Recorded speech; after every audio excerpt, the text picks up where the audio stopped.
الحمد لله على كل حال والصلاة والسلام على صاحب حسنه وجمال. أما بعد، أعوذ بالله السميع العليم من الشيطان الرجيم. بسم الله الرحمن الرحيم. إنا أرسلناك شاهدا ومبشرا ونذيرا لتؤمنوا بالله ورسوله وتوزروه وتوقروه وتسبحوه بكرة وأصيلا. قال الله تبارك وتعالى في القرآن المجيد: النبي أولى بالمؤمنين من أنفسهم. صدق الله العظيم وصدق رسوله النبي الكريم. إن الله وملائكته يصلون على النبي يا أيها الذين آمنوا صلوا عليه وسلموا تسليما. اللهم صل على سيدنا ومولانا محمد معدن الجود والكرم وآلہ وصحبہ وبارک وسلم. پڑھیے الصلاۃ والسلام علیک یا سیدی یا رسول اللہ وعلی آلک واصحابک یا سیدی یا حبیب اللہ. سارے حضرات روشی پڑھیے الصلاۃ والسلام علیک یا نبی اللہ وعلی آلک واصحابک یا حبیب اللہ. تمام تعریفیں اللہ تعالیٰ جل جلالہ کے لیے. ہر قسم کے درود و سلام نبی مکرم سید عالم صلی اللہ علیہ وسلم کی ذات والا صفات کے لیے. انجمن محبان رسول صلی اللہ علیہ وسلم کے دوستوں کی کوشش، حضرت قبلہ قاری صابر صاحب کی جد و جہد، سنی علماء کونسل کی سرپرستی، یہ ساری خوبصورتیاں جمع ہوئی تو ہم سب یہاں حاضر ہیں. اللہ تبارک و تعالی دین کے لیے اخلاص عطا فرمائے. بہلتے کس جگہ جی اپنا بہلانے کہاں جاتے، تیری محفل سے اٹھ کر تیرے دیوانے کہاں جاتے.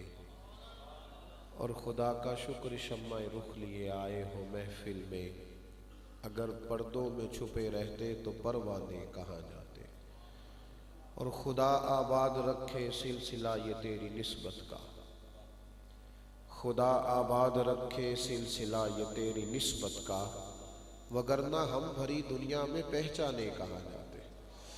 عزیز دوستو، کچھ دیر آپ کے ساتھ گفتگو کرنی ہے. علماء کو چیزوں کا پتہ ہوتا ہے. عام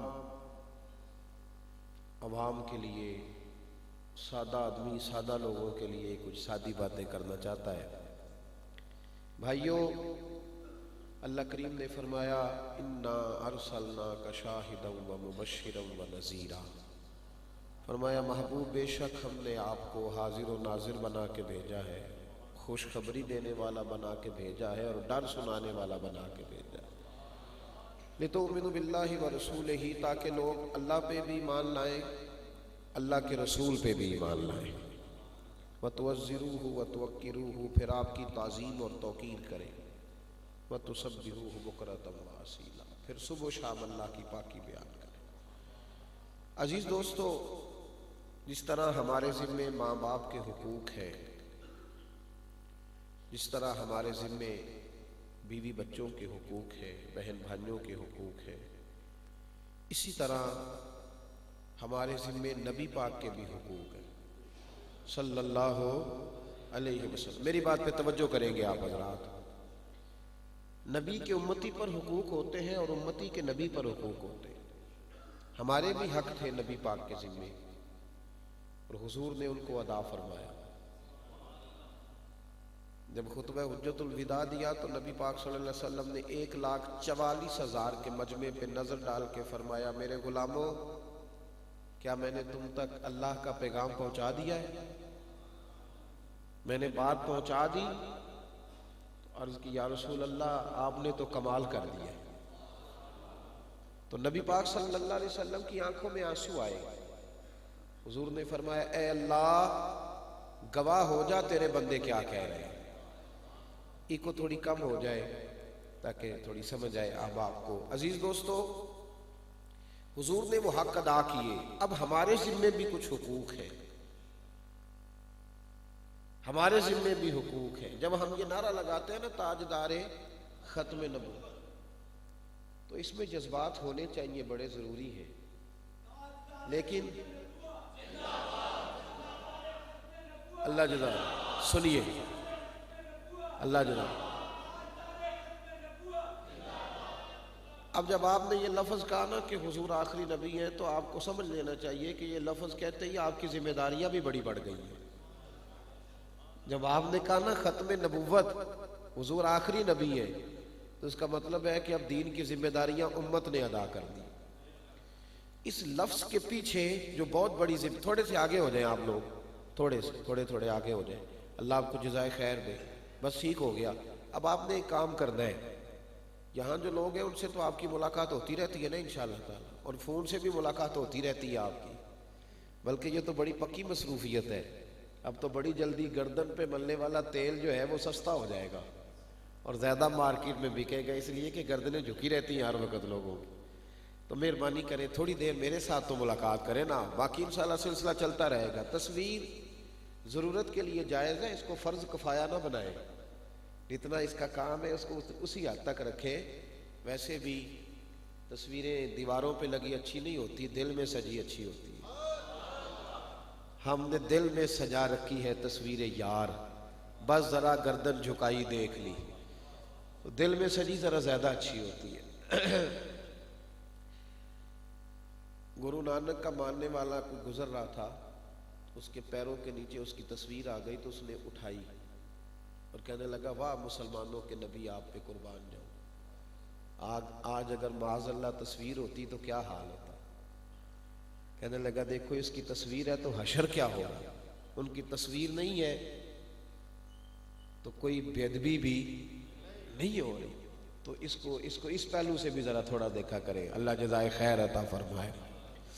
آمدہ برسر مطلب نبی پاک صلی اللہ علیہ وسلم کے حقوق ہے امت کے ذمے، امت نے ادا کرنے۔ پہلا حق یہ ہے نبی پاک کا کہ امت اپنے نبی پر ایمان لائے، اور ایمان کس طرح لائے؟ اعلیٰ حضرت فاضل بریلوی رحمۃ اللہ علیہ کا فتاوی رضویہ شریف کھولیں تو اعلیٰ حضرت نے ایمان کی تعریف یہ کی ہے کہ جو نبی پاک کہہ دینا امتی اس کی حکمت نہ پوچھے، امتی حکمت نہ پوچھے کہ یہ کروں گا تو کیا ملے گا، اس کا فائدہ کیا ہے، اس کی لاجت کیا ہے، امتی حکمت نہ پوچھے، بس جو حضور کہہ دے اس کو کر گزرے۔ اس کی دلیلیں، اور آپ نے ایک بڑا خوبصورت جملہ لکھا، اعلیٰ حضرت فرماتے ہیں غلام کی ڈیوٹی کام کرنا ہے، دلیل پوچھنا نہیں۔ جی ہم نبی پاک کے غلام ہیں نا، بولے تو صحیح یار، ہم حضور کے غلام ہیں۔ آپ نے ایک بندے کو غلام رکھ لیا، نوکر رکھ لیا، اس کو آپ نے کہا کہ جاؤ بازار سے سبزی لے کے آ، تو وہ آپ سے پوچھے سبزی لانے میں کتنا ثواب ملے گا، آپ پوچھنے دیں گے اس کو؟ اچھا چلے وہ کہے گا جی آہستہ آہستہ شروع کرتا ہوں سبزی لانا، اس طرح ہم کہتے ہیں نا آہستہ آہستہ نماز شروع کر دی ہے، تو وہ اگر کہے کہ آہستہ آہستہ میں شروع کرتا ہوں انشاءاللہ 2-4 ہفتے تک پہنچ ہی جاؤں گا سبزی تک، تو آپ اسے غلام رکھیں گے، خادم رکھیں گے اسے؟ آپ نے اس کو کہا جب 5 کلو چینی لے آ، تو اس نے کہا جی کیا کرنی ہے، تو آپ کہیں گے تیرا دماغ ٹھیک ہے، تجھے پیسے دیے تو چینی لے کے آ، تو اس بات کا ذمہ دار ہے؟ یا امتی پوچھتے کہ سود منع کرنے میں حکمت کیا تھی، داڑھی رکھنے میں حکمت کیا ہے؟ وہ تو غلام ہے بھائی۔ امام احمد بن حنبل ایک غلام خرید کے لائے، امام احمد بن حنبل غلام خرید کے لائے، تھوڑی توجہ چاہیے مجھے آپ کی۔ امام صاحب غلام خرید کے لائے تو گھر آیا تو فرمانے لگے تیرا نام کیا ہے؟ کہنے لگا حضور غلاموں کا نام نہیں ہوتا، آپ جس کو بھی آواز دیں گے میں سمجھوں گا مجھے ہی بلا رہے ہیں، میں حاضر ہو جاؤں گا۔ تو امام احمد بن حنبل فرماتے اس نے پہلا لفظ کہا تو مجھے وجد ہو گیا۔ اہل تصوف جو ہوتے ہیں نا ان پہ باتیں طاری ہوتی ہیں، کہتے ہیں مجھ پہ بات طاری ہو گئی کہ یہ کیا کہہ گیا ہے، تو میں نے اس کو کہا کہ یہ حجرے بنے ہوئے کو کمرہ پسند کر لو جس میں رہنا ہے۔ وہ کہنے لگا حضور غلاموں کے نخرے نہیں ہوتے، آپ بتا دیں کہاں میں نے سونا ہے، میں تیار ہوں سونے کے لیے۔ راتی جاگے تے شیخ صداوے، راتی جاگ دے کتے تے تیتھو اتے۔ اور اس کی لاجک ہے بابا بلے شاہ صاحب کے شعر کی پوری پیچھے اس کی پوری تفسیر ہے، بابا صاحب نے ہمیں مثال دی ہے. کہتے تو کتے کا مالک ہے، کتے کو تو دیتا کیا ایک روٹی، دوسری مانگے تو جوتا اٹھا لیتا ہے، اور اگر اپنی مرضی سے کبھی اندر داخل ہو جائے تو روڑے مارتے ہو. اور وہ کام کتنا کرتا ہے، ساری رات بیدار رہتا ہے، نہ تم سے پنکھا مانگتا ہے نہ اے سی مانگتا ہے، وہ کسی نالی میں جا کے سو جاتا ہے. کہتے ہیں جس کے تو مالک ہے، تو دیکھ تیری نعمت کتنی ہے اور اس کی ڈیوٹی کتنی ہے، اور ایک تیرا بھی تو مالک ہے نا. کہنے لگے راتی جاگے شیخ صداویں، راتی جاگ دے کتے تیتھوں اتے رکھا سکھا کھا. تیری طرح نہیں کہ کروڑوں روپیہ کھاتا ہے پھر بھی کہتا ہے نماز کا ٹائم نہیں. رکھا سکھا کھا دنے جار رکھاں وچ ستے تیتھوں اتے، مالک دا در مول نہیں چھڑ دے پاویں مارو 100 جتے تیتھوں اتے. ایک برکی دا قدر پچھانن پاویں مالک ہو من ستے تیتھوں اتے. اٹھ بلیا چل یار منا لے نہیں تے پھر بازی لے گئے نہیں کتے. اٹھ بلیا.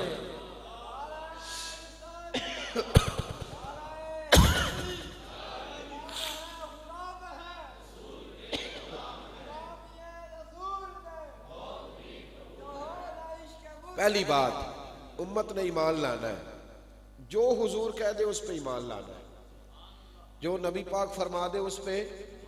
نبی پاک صلی اللہ تعالی علیہ وسلم مکے سے ہجرت کر کے مدینے آ رہے تھے. سراقہ بن مالک کہتے ہیں میں گرفتار کرنے آیا. ابو جہل نے اعلان کیا جو معاذ اللہ ثم معاذ اللہ نقل کفر نہ باشد، جو گرفتار کرے گا 100 سرخ اونٹ ملیں گے. کہتے میں گرفتار کرنے آیا، حضور کو پا لیا رستے میں. میرے محبوب کا اختیار زمینوں پہ بھی چلتا ہے آسمانوں پہ بھی چلتا ہے. ترمذی شریف میں حدیث موجود ہے، فرمایا 2 وزیر یہاں ہیں میرے، 2 وہاں ہیں. وہاں کون سے ہیں؟ جبریل و میکائیل. تو یا رسول اللہ یہاں کون سے ہیں؟ فرمایا ابو بکر صدیق اور عمر فاروق. یہ 2. اسی لیے تو اعلیٰ حضرت فرماتے ہیں عرش پہ تازہ چھیڑ چھاڑ، فرش پہ طرفہ دھوم دھام، کان جدھر بھی لگائیے تیری ہی داستان ہے. تو نبی پاک صلی اللہ علیہ وسلم نے زمین کو حکم دیا. سراقہ کہتے ہیں میں گھوڑے پہ آ رہا تھا، حضور نے حکم دیا تو زمین نے میرے گھوڑے کی ٹانگیں پکڑ لی. بات میں نے صرف موضوع کی کرنی ہے. کہتے ہیں 3 دفعہ معافی مانگی، 3 دفعہ جرت کی. محبوب نے تینوں دفعہ معاف کیا. اب ذرا بات پہ غور کرنا ٹھنڈے دل سے، عقل کو بھی استعمال کریں. کبھی ہم لوگ نا بڑی جلدی بات مان تو جاتے ہیں، پر جب کوئی سوال کرتا ہے تو اڑ جاتے ہیں. اور سنی کا سب سے بڑا مسئلہ یہ ہے، سنی روز تقریر سنتا ہے، جمعہ پڑھتا ہے، لیکن جب کوئی سوال پوچھتا ہے تو جواب کوئی نہیں دیتا. ایک کلاس اس نے بڑی پکی یاد کی ہوئی ہے، جب کوئی سامنے والا پوچھتا ہے تو کہتا ہے جی میں تو ایڈا پڑھیا ہی نہیں. تو میں کیا انہیں کدو PhD کیتا ہے جڑا تیرے اگے بیٹھا ہے. وہ تیری طرح کہ بھائی تو سیاسی بات کرنی ہو تو تیرے پاس بڑی دلیلیں ہوتی ہیں، اور جب مذہب کی بات آتی ہے تو کہتا ہے میں پڑھا ہی نہیں. کھل کے بات کیا کر. مصطفیٰ کریم کی غلامی کرنے کے لیے تعلیم کی نہیں، عشق کی ضرورت ہوتی ہے.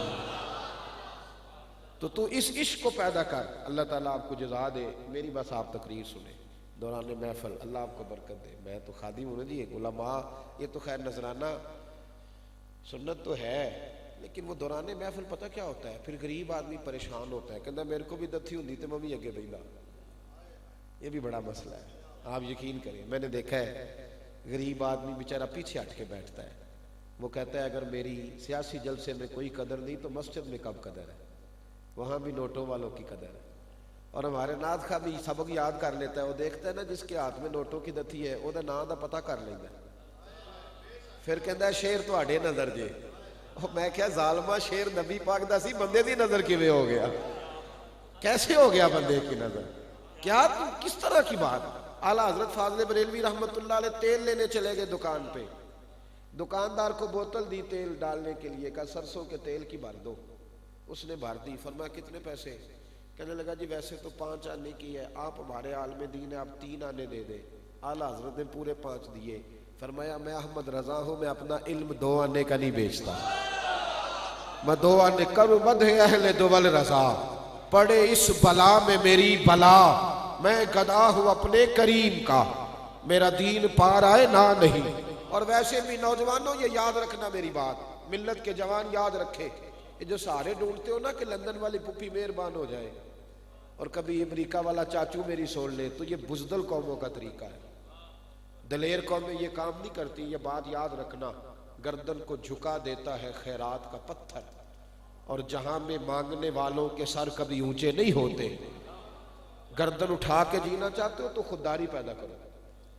خودداری، عزت نفس، یہ بہت بڑا سرمایہ ہے، اور اپنی محافظ سے اگر آپ یہ کام کبھی نکال دینا انشاءاللہ تعالی۔ ابھی تو میں رونا رو رہا تھا، میں کہہ رہا تھا کہ آپ کے پنڈی کا مجھے نہیں پتا، ہمارے گجرانوالہ میں 15,000 سے زیادہ تنخواہ نہیں ہے امام صاحب کی۔ کتنی؟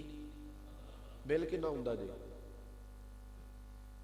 چپ کر گئے ہو نا تسی، مینوں پتا سی سارے انجی چپ کر جاندے نے۔ اور اگر قاری صاحب لے لیں موٹر سائیکل تو پھر سارا محلہ اس کی تفتیش کرتا ہے کہ انہوں 15,000 دینے، انہیں موٹر سائیکل کتوں لے لی؟ ہمیں تو بڑی کوشش کی کہ سائیکل بھی نہ لے، موٹر سائیکل ہی لے لی ہے۔ اور آپ نے کیا پتہ کیا ہے؟ ظلم پتہ کیا کیا ہے؟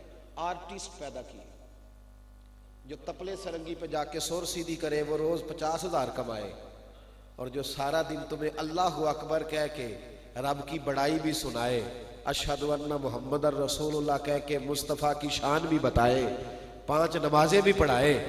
اس کا حال یہ ہے کہ بہت سارے شیخ الحدیث ہیں جن کی بیٹیوں کے رشتے نہیں ہو سکے، اس لیے کہ وہ مسجد کے مکان میں رہتے تھے، نہ خطیب تھے، نہ بیچارے پیر تھے، نہ نعت خواں تھے۔ یہ زیادتی نہ کرو، یہ ظلم ہے۔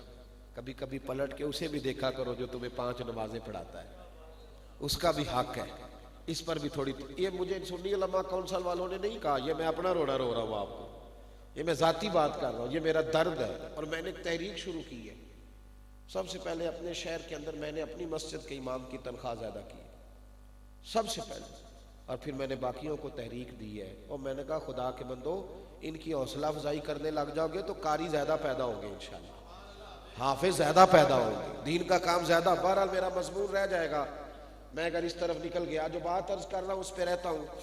سراقہ بن مالک کہتے ہیں نبی پاک صلی اللہ علیہ وسلم نے زمین کو حکم دیا تو زمین نے میرے گھوڑے کے پیر پکڑ لیے۔ اب ذرا غور کرنا بات پر کہ حضور مکے سے نکلے ہیں، مدینے ابھی پہنچے نہیں، ایک گاؤں پہ بھی حکومت نہیں مسلمانوں کی، بظاہر اسلام پردیسی ہے۔ وہاں میرے نبی نے کمال جملہ کہا۔ کسریٰ کا ایک بادشاہ تھا، وہ کنگن پہنتا تھا، اور اس کے کنگن بڑے مشہور تھے۔ صاحب البدایہ والنہایہ میں لکھا ہے کہ وہ یوں کر کے جب بات کرتا تھا نا، کنگن ہلاتا تھا تو کنگن بجتے تھے، مشہور تھے۔ جیسے آپ کے ملک کے وزیر اعظم کی گھڑی نہیں بڑی مشہور ہوتی، آپ کے پاکستان میں ایک ایسا وزیر اعظم بھی گزرا ہے جو دلی سے کپڑے خریدتا تھا اور اٹلی سے سلوایا کرتا تھا، ایسا بھی گزرا ہے۔ چلو میں وزیروں کی کیا بات کروں، یہاں تو پیروں کی کاریں بڑی مشہور ہیں، میں ان کی بات کیا کروں۔ لوگوں کو فقر کا درس دے رہے ہیں، خود امیر سے امیر ہوتے چلے جا رہے ہیں، فقر کا درس دے رہے ہیں، یہ تو حال ہے ہمارا۔ بہرحال عام دام برسر مطلب اس طرف بھی نہیں نکلتا، یہ بھی اس سے بھی خون نکلتا ہے، اس داستان سے بھی خون رستا ہے، ادھر بھی میں نہیں جاتا۔ تو اس کے کنگن بڑے مشہور تھے۔ سراقہ بھی مالک کہتے ہیں جب وہ ہاتھ ہلاتا تھا تو کنگن بجتے تھے، سونے کے کنگن تھے موٹے موٹے۔ جب میں محبوب علیہ السلام کو گرفتار کرنے معاذ اللہ گیا، 3 دفعہ معافی مل گئی تو نبی پاک نے فرمایا سراقہ تو مجھے گرفتار کرنے آیا ہے، ایک وقت آئے گا، ابھی کسی چھوٹے سے گاؤں پہ بھی حکومت نہیں، لیکن میرے محبوب کا عزم دیکھو، حوصلہ دیکھو۔ مسلمان مایوس مایوس پھرتا ہے، مایوس نہ پھرا کر، اٹھ باندھ کمر کیوں ڈرتا ہے، پھر دیکھ خدا کیا کرتا ہے۔ نبی پاک صلی اللہ علیہ وسلم کا عزم اور حوصلہ دیکھیں۔ سرکار نے فرمایا تو مجھے گرفتار کرنے آیا ہے اور میں دیکھ رہا ہوں کسریٰ کا علاقہ فتح ہوگا، اس بادشاہ کو میرے غلام پکڑیں گے، اس کے کنگن اتاریں گے اور سراقہ وہ کنگن تیرے ہاتھوں میں آئیں گے۔ حضرت صدیق اکبر مسکرانے لگے تو سراقہ کہتے تو کیوں مسکرا رہا ہے؟ فرمانے لگے اس لیے کہ جو مصطفیٰ کی زبان سے نکلتا ہے وہ حق اور سچ ہی نکلتا ہے، یہ یقین کی دولت ہے، ایمان ہے حضور کی ذات پر۔ سراقہ کلمہ پڑھ گئے، مسلمان ہو گئے، محبوب علیہ السلام کا وصال ظاہری ہوا۔ صاحب طبقات لکھتے ہیں کہ حضرت عمر کے زمانے میں ایک جنگ ہو رہی تھی تو یہودیوں کے ساتھ لڑائی تھی، یہودی قلعہ بند ہو گئے، آپ نے پرانے قلعے دیکھیں وہ بڑی چھوٹی اینٹ کی بڑی بڑی اونچی دیواریں ہوتی تھی. لاہور کا کبھی شاہی قلعہ دیکھیں تو بڑی اونچی اونچی دیواریں اور لکڑی کا بہت بڑا دروازہ ہوتا تھا تو عام آدمی اس میں چڑھ نہیں سکتا. تو جب کوئی دفاعی جنگ لڑتا تھا نا، دشمن حملہ کرتا تھا تو لوگ 2-3 مہینے کا کھانا لے کے تو قلعہ بند ہو جاتے تھے تاکہ دشمن کتنی دیر خیمہ لگا کے بیٹھے گا، چلے جاتے تھے. جس طرح مسلمانوں نے خندق کے موقع پر دفاعی محاذ جنگ لڑی اور کافر پھر پریشان ہو کے خیمے اکھڑ گئے اور نکل گئے. سراقہ بن مالک بھی ساتھ گئے ہوئے تھے جنگ میں. اب وہاں یہودی قلعہ بند ہو گئے، 2-3 مہینے کی خوراک لے کے اندر چلے گئے. بڑے حملے کیے مسلمانوں نے پر وہ دروازہ کھولتے ہی نہیں، باہر آتے ہی نہیں. باہر آئیں تو لڑائی ختم ہو. پریشانی بڑھ گئی. مشورے کے لیے صحابہ اکٹھے ہوئے. ایک صحابی نے کہا منجنیق میں پتھر رکھ کے، منجنیق ہوتی تھی جس میں رکھ گلیل کی طرز کی، جس پر رکھ کے پتھر پھینکتے تھے. توجہ ہے میری بات پر؟ تو صحابہ کہنے لگے منجنیق میں رکھ کے نا پتھر پھینکتے ہیں اندر ہی مر جائیں گے. تو ایک صحابی کہنے لگے پتہ نہیں انہوں نے اندر کیا کچھ بنایا ہوا ہے، پتھر پھینکو گے پتہ نہیں کس کو لگے گا کس کو نہیں لگے گا. جناب سراقہ بوڑھے آدمی تھے، کہنے لگے پتھر نہ پھینکو، منجنیق میں رکھ کے تو مجھے اندر پھینکو، اس بوڑھے کو پھینکو، میں جا کے اندر سے دروازہ کھولتا ہوں. اور صحابہ کہنے لگے جناب آپ جذباتی بات کر رہے ہیں. پہلی تو بات یہ ہے کہ آپ کو اندر پھینکیں گے تو آپ کی ہڈی پسلی بچے گی نہیں، اور اگر کوئی شے بچ بھی گئی تو یہودی آپ کو چھوڑیں گے نہیں، تو دروازہ کیسے کھلے گا؟ فرمانے لگے فکر بالکل نہ کرو، میں کوئی نہیں مرنے والا. بلے شاہ اسا نہیں مرنا، بلے شاہ اسا نہیں مرنا، اے مر گیا ہی کوئی اور. کہا نہیں تم مجھے پھینکو. انہوں نے کہا جی آپ حکمت بتائیں، کیا آپ کے پاس نسخہ ہے؟ کہنے لگے وہ بعد میں بتاؤں گا. تم پھینکو منجنیق میں رکھ کے. ادھر دیکھو مسلمانوں، یہ یقین کی دولت ہے. اور اقبال بولنے کہنے لگے یقین مثل خلیل آتش نشینی، یقین جب آتا ہے تو بندے حضرت ابراہیم کی طرح آگ میں کود جاتے ہیں. اور کہنے لگے مسلمانوں تمہارا مسئلہ یہ ہے، سن اے تہذیب حاضر کے گرفتار، غلامی سے بدتر ہے تیری بے یقینی. یہ جو تو بے یقین پھرتا نا، پتہ نہیں ہے کہ یہ تو ڈاواں ڈول ہے، تو یہ تیری زندگی غلاموں سے بھی بری ہے. محبوب کی بات پر یقین کامل رکھ، پختہ ایمان. جناب سراقہ کہنے لگے پھینکو. انہوں نے منجنیق میں رکھ کے اندر پھینکا. 10 منٹ گزرے کہ بابے نے دروازہ کھول دیا. فرمایا آؤ بھائی کرو حملہ. حملہ کیا، لڑائی ہوئی، 2 گھنٹے میں جنگ ختم، مسلمان فتح یاب. اب لوگ سارے حضرت سراقہ کے پاس. کہنے لگے بابا تیرے پاس کون سا نسخہ ہے کہ تجھے چوٹ بھی نہیں آئی، سار بھی نہیں پھٹا، خراش بھی نہیں آئی؟ تو حضرت سراقہ رونے لگے. کہنے لگے نسخہ کوئی بھی نہیں، نسخہ میرا ایمان ہے، میرا اپنے نبی کی بات پر میرا ایمان ہے. کہ کیا مطلب؟ حضرت سراقہ کہنے لگے نبی پاک نے کہا تھا تیرے ہاتھوں میں کسرا کے کنگن آئیں گے، ابھی آئے نہیں. جب تک کنگن نہیں آئیں گے اسرائیل بھی کوئی نہیں آئیں گے. ساڈے نبی دی زبان ساڈے واسطے قرآن، ساڈے نبی دی زبان ساڈے واسطے. مسلمان کا مسئلہ اور ہے. اس کو کہا نماز پڑھ برکت ہوتی ہے، کہنا گاہک ٹور چل ہے میرا. گاہک روٹی دیتا ہے کہ اللہ؟ بولے تو صحیح ہے. تو پھر مسجد آ، چھوڑ اس کو. مسلمان یہ نوجوان ناراض نہ ہو جائے، مجھ سے اکثر ہو جاتے ہیں، تو چلو ہو بھی جائیں تو کوئی عرض نہیں، کوئی مسئلہ نہیں ہے صاحب. جب نبی پاک کو داڑھی والا چہرہ پسند ہے تو بغیر داڑھی کے کیسے سونا لگتا ہے؟ تجھے کیسے حسن مل گیا بغیر داڑھی کے؟ تو یہ بتا تو صحیح نہ بھائی. تو ایمان پختہ کرنا. تیرے محبوب کو دیکھے نا، روز کہتے ہیں مکھ چند بدر شاہ، وہ جڑا مکھ ہے وہ تو داڑھی والا ہے، وہ تو داڑھی والا ہے. تو روز تعریف کرتا ہے. میں تو خشک آدمی ہوں تو میں کبھی کبھی نعت خواہ کو بھی روک لیتا ہوں. جب حضور کے حسن کی تعریف کرتا ہے تو میں کہنا تھوڑا جا بانٹتے صحیح ہو جدا، جدوجہد تو کرنا. ایک نقیب صاحب بڑا زور لگا رہے تھے ایک دن محفل میں ختم نبوت کے مسئلے میں، ایسے کر دیں گے ویسے کر دیں گے. لوگوں کا لہو گرما کے تو لوگ نکل جاتے ہیں نا، تو اسی لگے رہو اسی یہاں پہ جانے دے. تو لہو گرما کے تو وہ جانے لگا. تو میں کہا دے لیا کھلو جا، تیرے کو داڑھی دا پار تے چکیا نہیں جاندہ، سارے دین دا کیویں چکے گا؟ اس کا تو پہلے اٹھا لے، مہربانی کر، یہ ابتدا تو کرنا، اس پر تو آنا. ہم دیکھیں نا کربلا میں لڑنے کی بات کرتے ہیں. تو میں کل ایک جگہ پہ کہہ رہا تھا، میں چکوال میں تھا، تو میں وہاں یہ کہہ رہا تھا کہ یار امام حسین 100 رکعت نماز نفل روز پڑھا کرتے تھے. جب کربلا میں جان دینے کی باری آئے گی تو وہ سنت اس وقت عمل کریں گے. ابھی یہ 100 رکعتوں والی پہ تو شروع کرو نا, یہ تو ہے نا ہمارے پاس موقع, تو 100 رکعت نماز نفل تو شروع کرو نا. تو جو شروع کر سکتے ہو اس پہ تو عمل کرو, باقی جب وقت آئے گا تو دیکھا جائے گا کہ ضرور کربلا والی سنت ہی ادا کر دی ہے. وہ جب وقت آئے گا تو وہ بھی کریں گے, لیکن اس پہ تو عمل کرنا جو ہے. تو یقین کہ حضرت سراقہ بن مالک بوڑھے ہو گئے, بوڑھے, حضرت عمر کا زمانہ, ضعیف ہو گئے, چارپائی سے لگ گئے. بس اللہ نے پھر فتح دینی تھی. اللہ کا وعدہ ہے ان فتحنا لک فتحا مبینا, فتح تو ہوں گی نا, اسلام فتح تو آنی تھی. تو کسرا کا علاقہ فتح ہوا, کنگن آئے. حضرت عمر نے کہا جاؤ کوئی سراقہ کو بلا کے لاؤ, جاؤ کوئی بلاؤ. حضرت ابو ہریرہ فرماتے ہیں کہ لوگوں نے کہا حضور وہ تو بڑے بوڑھے ہیں, اٹھ نہیں سکتے. فرمایا ایک دفعہ کان میں جا کے کہہ دو سراقہ کنگن آ گئے, کہہ دو ایک دفعہ کان میں, پھر دیکھنا کس طرح اللہ تعالیٰ جناب زلیخا کو جوانی عطا کرتا ہے. چلو تو صحیح, دیکھو تو صحیح. کہتے کان میں جا کے کہا, بوڑھے حضرت سراقہ بن مالک کان میں کہا سراقہ کنگن آ گئے, اللہ اکبر کہہ کے اٹھے.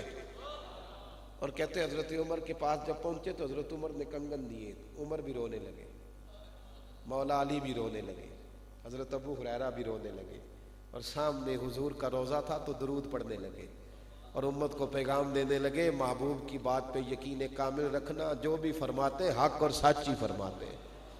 مسلمان دائیں بائیں نہ بھاگ, پریشان رہے گا, ٹوٹ جائے گا, بکھر جائے گا, پریشانی ہو. آپ یقین کریں ہم 2 کشتیوں کے مسافر, 2 کشتیوں. ہم نے دنیا داری کا ماحول بھی اختیار کر لیا ہے, اور ہم رات کو جب سونے لگتے ہیں تو اندر سے آواز نکلتی ہے کہ سیاڑا بن جا. روز کب تک ضمیر کی آواز کو دباؤ گے؟ تیری اور میری نجات اسی میں ہے جو مصطفیٰ نے فرما دیا ہے. حضرت مولا علی شیر خدا رضی اللہ تعالیٰ عنہ نبی پاک صلی اللہ علیہ وسلم کی خدمت میں آئے, کہا حضور طبیعت صحیح نہیں, دعا فرمائے. تو نبی پاک نے فرمایا علی تجھے بیماری سے کچھ بھی نہیں ہوگا, اس وقت دنیا سے جائے گا جب تیری داڑھی لہو سے بھرے گی. یہ مسند امام احمد بن حنبل میں حدیث. حضرت علی ایک موقع پر بڑے شدید علیل ہو گئے, یہ حدیث بھی مسند امام احمد میں موجود ہے. حضرت سعد بن ابی وقاص کہتے ہیں میں تیمارداری کرنے گیا تو مولا علی شیر خدا کا یہ حال تھا کہ اٹھتے تھے تو ٹانگیں کانپتی تھی, اتنے شدید بیمار تھے. تو میں رونے لگا, میں نے کہا علی تیری تو پوزیشن بڑی, میں کمزور دیکھ رہا ہوں, دعا کرتا ہوں اللہ لمبی زندگی دے. تو حضرت علی فرمانے لگے سعد مجھے کچھ بھی نہیں ہوگا. کہا کیوں؟ فرمایا محبوب نے فرمایا تھا تو اس وقت دنیا سے جائے گا جب تیری داڑھی لہو سے بھرے گی. تو میں بستر پہ نہیں جاؤں گا, میں انشاءاللہ کسی چوک میں کوئی مجھ پہ حملہ کرے گا, اور تو دیکھے گا میں شہادت کی زندگی, میرا اختتام شہادت کی موت پر ہوگا. بھائی یاد رکھیں ایمان جب مضبوط ہو, یقین کا عمل ہوتا ہے کہ پیر ہوتا ہے؟ ویسے دونوں ہی ہونے چاہیے, لیکن یقین کامل کی زیادہ ضرورت ہے.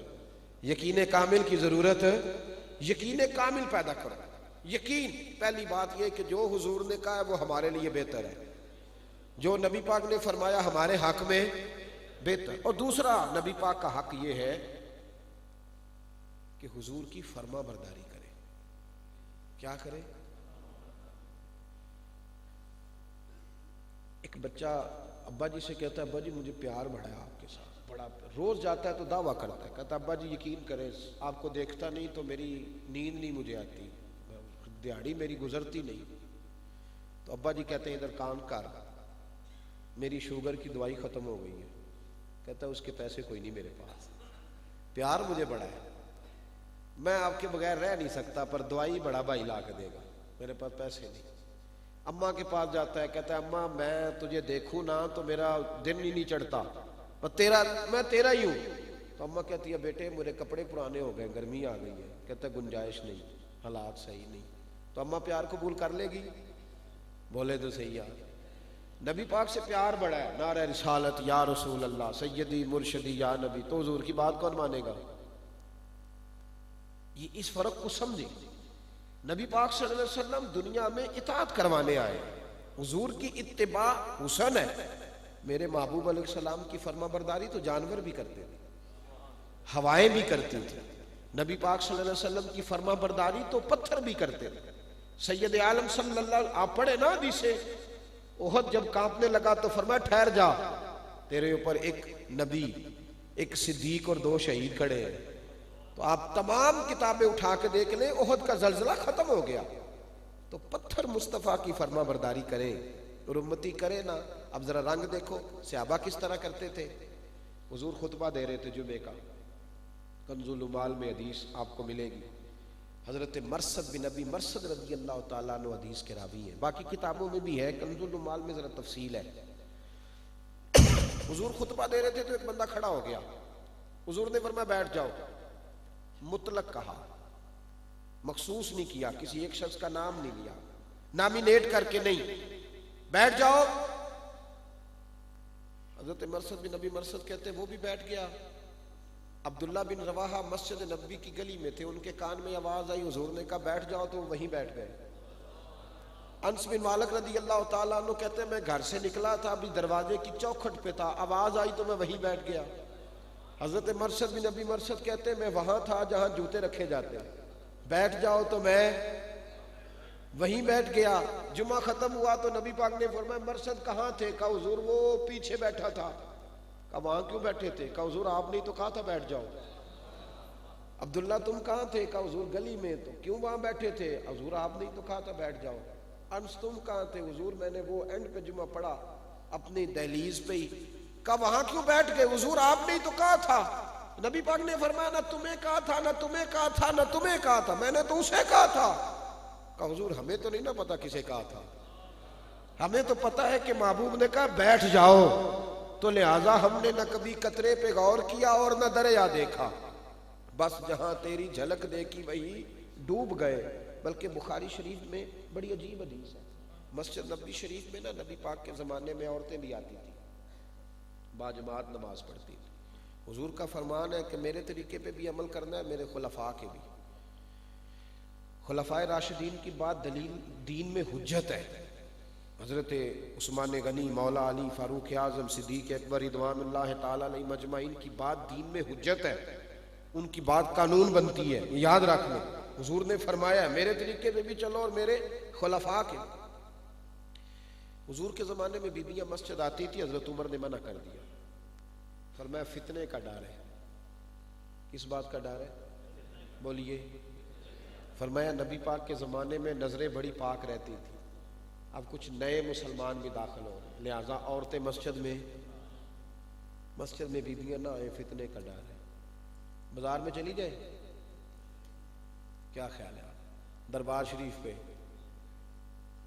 اعلیٰ حضرت فاضل بریلوی رحمت، ہمارے تو سارے الزام ہی اعلیٰ حضرت پہ لگتے ہیں نا جی، معاذ اللہ۔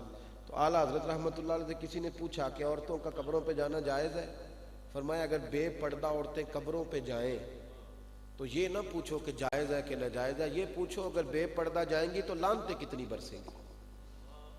مجھ سے یہ والا سوال پوچھو کہ لعنتیں کتنی برسیں گی، یہ بتا دو، حال ہی کوئی نہیں۔ اور یہاں تو کوئی تفریق ہی نہیں نا اب رہی۔ اعلیٰ حضرت ایک پیلی بھیت کے سید صاحب بڑے معروف تھے، انہوں نے اعلیٰ حضرت کو بلایا، جلسے پہ آپ تشریف لے گئے۔ جب آپ گئے تو پیر صاحب بے پردہ عورتوں کو مرید کر رہے تھے، بے پردہ۔ فاضل بریلوی رحمت اللہ علیہ دیکھتے ہی واپس پلٹے، تو وہ شاہ جی اٹھ کے پیچھے بھاگے، کہا حضور یہ کوئی طریقہ تو نہیں نا، گھر آئے اور بغیر ملے ہی چلے گئے، تھوڑا خیال تو کرے۔ تو کیا جملہ ہے یہ، جملہ بریلی کے امام ہی بول سکتے ہیں۔ فرمانے لگے تو نبی پاک کی شریعت کا خیال نہیں کرتا تو میں تیرا کیسے خیال کروں؟ تو حضور کی شریعت کا خیال نہیں کرتا تو میں تیرا خیال کروں؟ جا دوڑ جا، تیرے گھر نہیں آنا، تیرے جلسے پہ نہیں آنا۔ ان لوگوں کی حوصلہ افزائی کی ہم لوگوں نے، تبھی تو یہ پاورفل ہو گئے۔ اگر ان کی حوصلہ شکنی کی جاتی تو یہ اتنے پاورفل نہ ہوتے۔ ان ظالموں کے اسٹیج پہ جا کے کچھ نامور لوگ بیٹھ جاتے ہیں جس کا نقصان پوری ملت کو اٹھانا پڑتا ہے۔ اعلیٰ حضرت رحمت اللہ تعالیٰ علیہ نے فرمایا پیر سے پردہ عورت کے لیے واجب ہے۔ پیر باپ جیسا ہوتا ہے، باپ تو نہیں نہ ہوتا، واجب ہے پردہ، یاد رکھیں۔ حضرت جنید بغدادی سے کسی نے کہا تھا کہ کچھ بیویاں آپ سے پڑھنا چاہتی ہیں، فرمایا پردے کے پیچھے بیٹھ جائیں، پڑھا دوں گا۔ تو کہا حضور وہ کہتی ہیں کہ آپ ضعیف ہیں، کیا عرض ہے، پڑھا دیں۔ تو حضرت سیدنا جنید بغدادی رحمۃ اللہ تعالی علیہ فرمانے لگے اگر پڑھنے والی رابعہ بصری ہو اور پڑھانے والا حسن بصری ہو تو پھر بھی بغیر پردے کے بیٹھنے کی کوئی اجازت نہیں، بالکل قطعاً کوئی اجازت نہیں، خبردار کوئی شخص اس طرف نہ آئے۔ تو نبی پاک صلی اللہ علیہ وسلم، سارے لوگ اپنی اپنی دلیلیں دیتے ہیں۔ ہمارے بزرگ تھے حضرت شیخ ابو داؤد محمد صادق صاحب رحمۃ اللہ علیہ، ایک دفعہ بڑی گفتگو ہو رہی تھی تو ان کا ایک جملہ بھی کسی نے روایت کیا وہاں بیٹھے بیٹھے، توجہ ہے عزیزوں، ایک جملہ، سادے لوگ تھے نا، ان کا بھی اپنا سٹائل تھا۔ ایک دن نا گلی جو پہ لنگدے سے ناجی صاحب، ہم بھی جب ان کے ساتھ کبھی چلتے تو ڈر آتا تھا کہ یہ نہ مڑنا نہیں تو کوئی لڑائی نہ ہو پائے، وہ منع کر دیتے تھے جو سامنے آتا تھا۔ ایک لڑکی بی بی بے پردہ جا رہی تھی تو جو سنگی ساتھ تھے وہ کہنے لگے، حاجی صاحب اس کو کہنے لگے بی بی کو، پتر پردہ کر، مسلمانہ دی تھی یہ پردہ کر۔ تو اس نے وہی جملہ کہا جو عموماً بڑے لوگ کہتے ہیں، وہ کہنے جا بابا اپنا کام کر، تو بابا جا اپنا۔ تو حاجی صاحب مسکرائے اور مسکرا کے فرمانے لگے، پتر میرا یہی کام ہے، میں کام بھی لگا، میں اور کی کام کرا، میں ساری عمر یہی کیتا ہے۔ تو وہ بچی بھی مسکرانے لگی، چونکہ اخلاص ہو تو پھر اللہ تاثیر بھی عطا کرتا ہے۔ تو اس نے اسی وقت چہرے پہ پردہ ڈال لیا، کہنے لگی بابا مجھے بھی آج ہی کسی نے بتایا تو میں عمل کروں۔ تو وہ ایک جملہ کہا کرتے تھے، وہ کہا کرتے تھے، یاد رکھو ٹافی سے بھی ریپر اتر جائے تو مکھیاں بیٹھتی ہیں، ٹافی سے بھی ریپر اتر جائے تو مکھیاں بیٹھتی ہیں، تو عورت کا بھی پردہ اتر جائے تو گندی نظریں پڑتی ہیں۔ اس لیے فرمایا کرتے تھے، چھوٹی سی مثال سے ہی بات سمجھ لو، ویسے بھی ہر چیز غلاف میں نہیں ہوتی، ہر کتاب نہیں غلاف میں ہوتی، صرف قرآن ہوتا ہے، اور ہر عمارت کو غلاف نہیں چڑھتا، صرف بیت اللہ کو چڑھتا ہے، ہر بی بی پردہ نہیں کرتی، صرف سیدہ فاطمہ کی کنیزیں پردہ کرتی ہیں، صرف سیدہ پاک کو ماننے والی پردہ کرتی۔ اس لیے اس جملے پہ ضرور حضرت عمر نے روک دیا، کہا بیویاں نہ آئیں، خطرہ ہے۔ مسجد نبوی میں ایک دروازہ تھا، اس دروازے سے عورتیں آیا کرتی تھی، تو نبی پاک صلی اللہ علیہ وسلم نے منع کیا تھا، فرمایا اس دروازے سے مرد نہ آئے، چونکہ بیویاں آتی ہیں، مرد نہ آئے تاکہ خلط ملط نہ ہو، اختلاط نہ ہو، منع کر دیا۔ اب چونکہ حضرت عمر کے زمانے میں عورتوں کا آنا ہی منع ہو گیا، حضرت عبداللہ ابن عمر رضی اللہ تعالیٰ عنہ کا جو گھر تھا نا اس دروازے کے قریب تھا مسجد کے، لیکن حضرت عبداللہ ابن عمر اوپر سے ہو کے آتے تھے دوسرے دروازے سے، تو لوگوں نے کہا جناب یہ آپ کے قریب ہے، یہاں سے نہیں گزرتے، تو فرمانے لگے نبی پاک نے منع کیا۔ انہوں نے کہا جی وہ تو اس وقت تھا، توجہ کرنا بات پہ، وہ اس وقت تھا جب بیویاں آتی تھی، تو اب تو نہیں آتی، اب آپ گزرے۔ حضرت عبداللہ ابن عمر کہنے لگے مجھے وقت کا نہیں پتا، مجھے حکمت کا نہیں پتا، میں اس طرف نہیں جاتا کہ وجہ کیا تھی، بس محبوب نے کہا نہیں گزرنا تو میں جب تک زندہ ہوں میں نے نہیں گزرنا۔ یہ ان لوگوں کا فرما برداری کا طریقہ تھا کہ وہ ہر اس چیز پر جو محبوب فرما دیتے۔ اور تیسری بات یہ کہ وہ حضور سے محبت کرتے تھے تو کھل کے کرتے تھے۔ آپ کو ایک بات بتاؤں، ہم اہل محبت ہیں، لیکن ہمارے ہاں بھی محبت کا وہ والا رنگ نہیں رہا، وہ والا انداز نہیں۔ پہلے ہماری محفلوں میں نا نعت پڑھنے والا نعت پڑھتا تھا تو ساری آنکھیں بھیگی ہوتی تھی، اور کچھ ایسے خوش قسمت بھی تھے جو محفل نعت سے جا کے سویا کرتے تھے تو محبوب کا دیدار کر لیتے تھے۔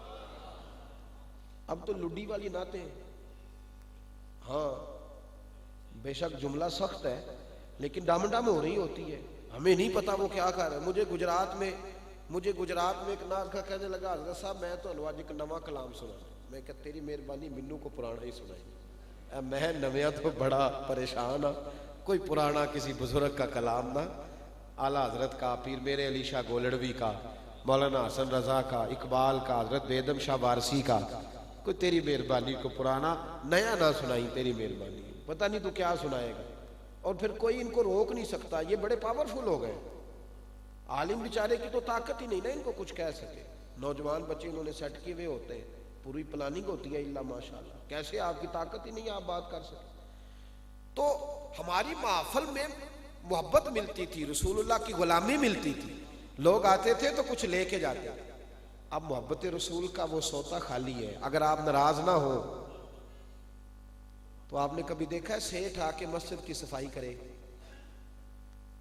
یہ مسجد اللہ کا گھر نہیں، لیکن 50,000 روپے دیے قاری صاحب آپ کو واکر کے لیے، صفائی ٹائم پہ کرایا کرے. لیکن کوئی امیر آدمی آ کے مسجد کی صفائی، کوئی ملتا ہے آپ کو جو کونے کے اندر کھڑا ہو اور ایک کونے میں بیٹھ کے درود شریف پڑھ رہا ہو؟ ملتے ہیں لوگ ایسے؟ ختم ہو گیا مسئلہ.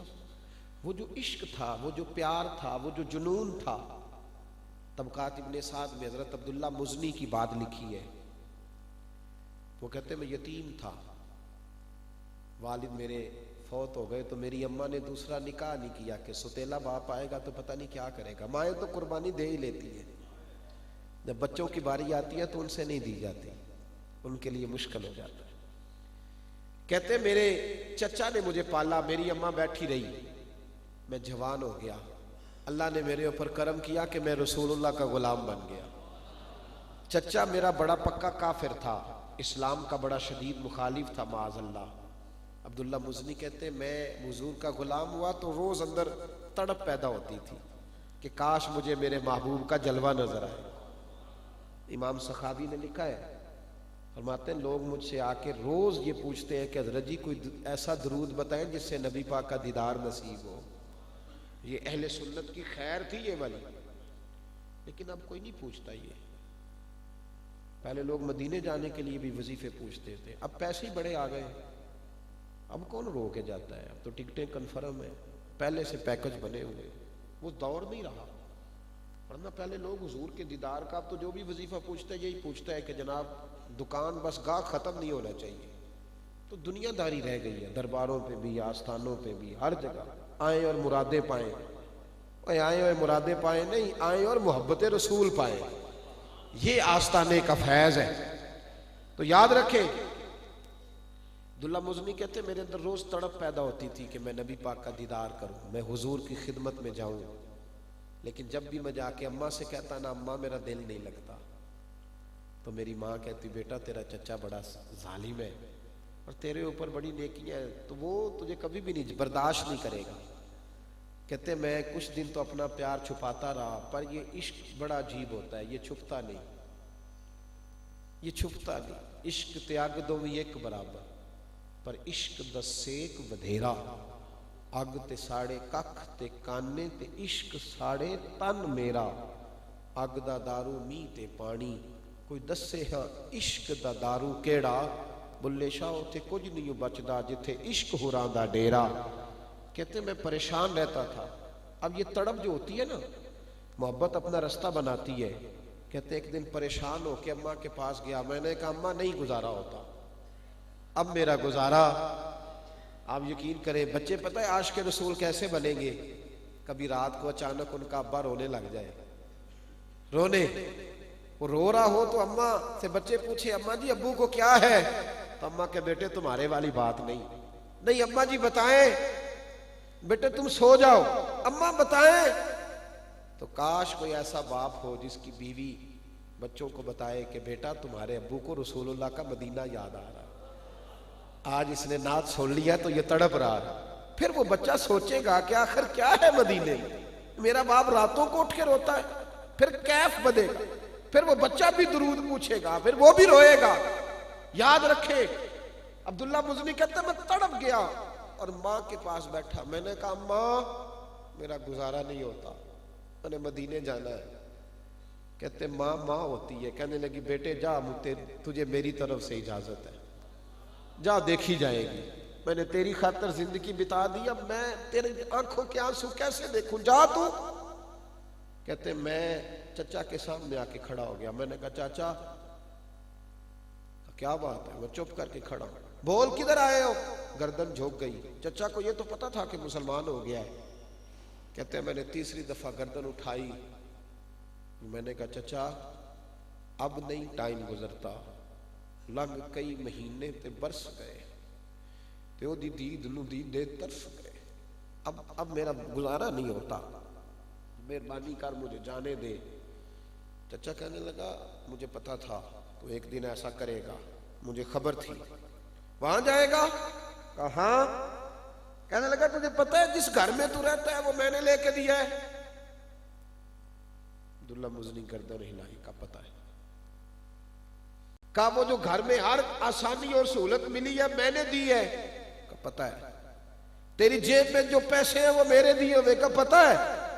کہا پھر سارا کچھ چھوڑ کے جانا پڑے گا؟ تو نظر اٹھائی، آنکھیں کھولی، کہنے لگے چاچا میں سارا کچھ سوچ کے آیا ہوں، میں سوچ کے آیا ہوں، مجھے پتا تھا تو ایسے ہی کہے گا، مجھے پتا تھا چاچا، میں نے سوچ لیا، گھر بھی تو رکھ لے، مکان بھی تیرا، حویلی بھی تیری، جانور بھی تیرے، چچا جیب میں جو ہے وہ بھی تیرا، میرے حصے میں صرف نبی کا مدینہ آنا چاہیے، میں دیدار کے لیے جانا چاہتا ہوں، مجھے جانے دے۔ اور بھائی طبقات ابن سعد میں اس درویش کا اس رنگ میں یہ ساری داستان محبت موجود ہے۔ کہتے ہیں جب میں پلٹا نا، چچا نے کہا چل ٹھیک ہے دفع ہو جا، کہتے ہیں پلٹا نا جب میں نے روک تو چچا پھر بولا، کہنے لگا یہ جو کپڑے تو نے پہنے یہ بھی میں نے خرید کے دیے۔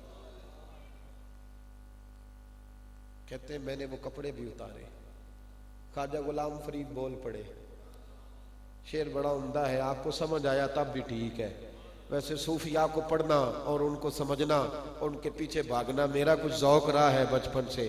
خواجہ صاحب کا شعر ہے، سمجھ آئے تو ٹھیک ہے، نہ آئے تو پھر بھی بڑا مزہ دے گا۔ خواجہ صاحب فرمایا کرتے تھے تن تندور ہڈاں دا بالن تے اسی ہاواں نال تپایا، کپ کپ مکیاں پیڑے کیتے اتوں عشق پلے تھل لایا، تن دا سالن من دی ہانڈی تے لون صبر دا پایا، غلام فریدہ وے میں ساری تیری، تینوں وجہ یقین نہیں آیا، میں ساری تیری، تھوڑی تھوڑی نہیں، میں ساری تیری، تینوں وجہ یقین نہیں آیا۔ کہتے کپڑے بھی اتارے، ننگا ہو گیا۔ جب کوئی یوں مدینے جاتا ہے نا روپیہ روپیہ جوڑ کے، تو پھر میں دیکھتا ہوں وہ پھر مدینے کی گلیاں بھی چومتا پھرتا ہے، وہ تڑپتا ہے۔ مجھے سنگی پوچھتے ہیں، کہتے ہیں حضرت جی کچھ بندے خشک واپس آ رہے ہیں، کچھ روتے ہوئے آ رہے ہیں۔ میں نے کہا میری سوچ ہے غلط بھی ہو سکتی ہے، یہ جو واپس آ رہا ہے نا ہنستا ہنستا، اس کو پتہ ہے میں امیر ہوں، اگلے مہینے پھر آ جاؤں گا، اگلے سال پھر آؤں گا۔ یہ جو روتا ہوا آ رہا ہے نا یہ غریب آدمی ہے، اس بیچارے کو پریشانی ہے، پتہ نہیں دوبارہ آ سکوں گا کہ نہیں، اس کا رنگ اور ہے۔ عبداللہ مزنی کہتے ہیں کپڑے بھی اتارے اور ماں کے پاس گیا۔ میں نے کہا ماں میں ایک دن پہلے بھی تو ننگا پیدا ہوا تھا نا، اور تو نے کپڑے دیے تھے، تو جب کوئی نہ پوچھے تو مائیں پوچھا کرتی ہے، تو مہربانی کر میں پھر ننگا ہو گیا ہوں۔ کہتے ماں نے دو عورتوں والے دوپٹے دیے، ایک میں نے باندھ لیا، ایک میں نے اوڑھ لیا۔ طبقات ابن سعد میں موجود ہے، فرماتے ہیں میں آدھی رات تہجد کے وقت ٹھنڈ بڑی تھی، مدینے پہنچا، سوچ رہا تھا آدھی رات ہے کسی کو جگاؤں گا کیسے، محبوب تک پہنچوں گا کیسے، کیا بنے گا۔ کہتے ہیں ابھی میں مسجد نبوی کے دروازے پہ پہنچا تھا کہ بلال حبشی کھڑے تھے، کہنے لگے عبداللہ تیرا نام ہے؟ میں نے کہا میرا ہی ہے۔ کہنے لگے آجا یار ساری رات ہو گئی تیرا انتظار کرتے۔ محبوب نے فرمایا تھا ایک میرا غلام آ رہا ہے، ساری رات بے خبر ہو جو غلاموں سے وہ آقا کیا ہے۔ عبداللہ مزنی فرماتے بلال نے کھجوریں کھلائی، دودھ پلایا، کمبل اڑایا، فرماتے مدینے میں میں سب سے لاڈلا غلام تھا نبی پاک کا، فرماتے میں لاڈلا تھا۔ ایک دن عبداللہ مزنی ذکر کر رہے تھے، تھوڑا اونچا کرنے لگے، اللہ اونچا ہونے لگا۔ نبی پاک صلی اللہ علیہ وسلم نے فرمایا جب کوئی نماز پڑھ رہا ہو، تلاوت کر رہا ہو، سویا ہو تو اونچا ذکر نہ کرو۔ تو ایک دن وجد میں اونچا کرنے لگے، حضرت عمر نے منع کر دیا، فرمایا چپ کر کے کر، دیکھ نہیں رہا لوگ ساتھ بیٹھے، آہستہ کر۔ اب کسی نے ڈانٹا نہیں تھا نا، میں تو لاڈلا تھا، یہ نہیں کہ مرید امیر ہے تو لاڈلا ہے، یہ چکر نہیں۔ کہتا ہے میں سب سے غریب تھا پر مجھے لگتا تھا سب سے لاڈلا میں ہی ہوں۔ فرماتے ہیں نبی پاک صلی اللہ علیہ وسلم کبھی کسی نے ڈانٹا نہیں تھا، عمر نے ڈانٹا تو میں بڑا پریشان ہوا، بڑا پریشان، میں رونے لگا، لیکن میں نے سوچا میں نے حضور کو نہیں بتانا، اب ہر غامی ہم نبی پاک کو بتا کے پریشان کریں، نہیں بتانا۔ کہتے جمعے کا دن تھا، میں ستون کے ساتھ ٹیک لگا کے بیٹھا تھا، جب نبی پاک منبر پہ آ کے بیٹھے نا، چہرہ دیکھا تو آنسو میرے خود بخود ہی نکل گئے، میں خود ہی رو پڑا۔ پتہ نہیں کیسے بہے آنسو. رونے کا مزہ بھی تو تب ہی آتا ہے نا جب کوئی اپنا ملے, پھر ہی اس کے کندھے میں بندہ سر رکھ کے روتا ہے. کہتا ہے میں رونے لگا, جب میں رویا تو قربان جاؤں محبوب مجھے اگر بلا لیتے تو میں سر کے بال آتا, لیکن نبی پاک نے منبر چھوڑا, میرے پاس آئے, مجھے کندھوں سے پکڑ کے اٹھایا, سینے سے لگایا, میں کھل کے رویا. کیوں روتے ہو؟ عرض کی حضور کچھ نہیں, غلطی ہو گئی, عمر نے ڈانٹا ہے, صحیح کیا ہے, آپ نے منع کیا اونچا ذکر نہیں کرنا, میں کر رہا تھا تو عمر نے منع کیا, بس ایسے بات لگ گئی ہے دل پہ. حضور نے فرمایا بلاؤ نا عمر کو, بلاؤ نا ذرا, جیسے بچوں کو بلایا جاتا ہے. کہتے عمر آئے تو حضور نے فرمایا باقیوں کو ڈانٹ لیا کر, اسے کچھ نہ کہا کر, یہ بڑی قربانیاں دے کے آیا ہے, اسے نہ کہا کر. ٹھیک ہے. حضرت انس کہتے ہیں تھا بڑا نصیبوں والا, بخار چڑھا اور حضور کے سامنے روح پرواز کر گئی. کہتے ہیں اتنے آنسو حضور کو بہاتے کبھی نہیں دیکھا جتنے آج بہائے. حضور نے جنازہ پڑھایا. مدینے میں رواج تھا کہ قریبی رشتہ دار قبر میں اتارتے تھے. اس کا تو اپنا تھا ہی کوئی نہیں نا, اسی کسے دے کچھ نہیں جے لگ دے, نہ کوئی ساڈا دردی تھا ہی کوئی نہیں. کہتے ہیں جب قبر میں اتارنے کی باری آئی تو شیخین کریمین حضرت ابو بکر اور جناب عمر اترے, کہا لاؤ ہم رکھتے. تو حضور نے فرمایا نہیں بھائی تم باہر نکلو. حضور ان کا کوئی نہیں اپنا, فرمایا میرے ہاتھوں پہ رکھو. محبوب خود اترے قبر میں, خود نبی پاک اترے, اور میرے رسول کریم سید عالم صلی اللہ علیہ وسلم نے یوں کر کے اپنے ہاتھوں پہ رکھا, دونوں ہاتھوں پہ, جیسے کبھی ماں بچے کو اٹھاتی ہے. توجہ ہے نا میری بات پر؟ کہتے ہیں یوں حضور نے ہاتھوں پہ رکھا, اور پھر میرے کریم رسول نے ایک دفعہ چہرہ دیکھا, اور 2 قطرے آنسوؤں کے ہم نے حضور کے ان کے کفن پر گرتے دیکھے. اور پھر وہ بیدم شاہ وارسی بڑی خوبصورت بات کر گئے, کہنے لگے جب میں مرا تو فرشتے میرا کفن ٹٹولنے لگے کہ کیا لے کے آیا ہے. پسے مردن فرشتوں نے جو تلاشی لی تو کیا نکلا, فقط ایک دل کے گوشے سے خیال مصطفیٰ نکلا. بھائی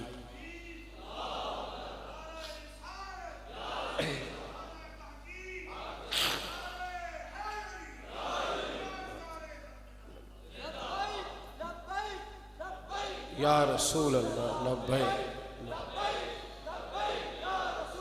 جزاک جزاک. سنیے, ایک تو ایمان میں پختگی لائے, دوسرا غلامی کھل کے کرے, تیسرا حضور سے پیار کرے, تنہائی میں درود شریف پڑھا کرے. یہ محفلوں میں نا کئی دفعہ میرے جیسے بندے بھی ریاکاری کر جاتے ہیں, ہو جاتی ہے, اللہ ہمیں معاف فرمائے.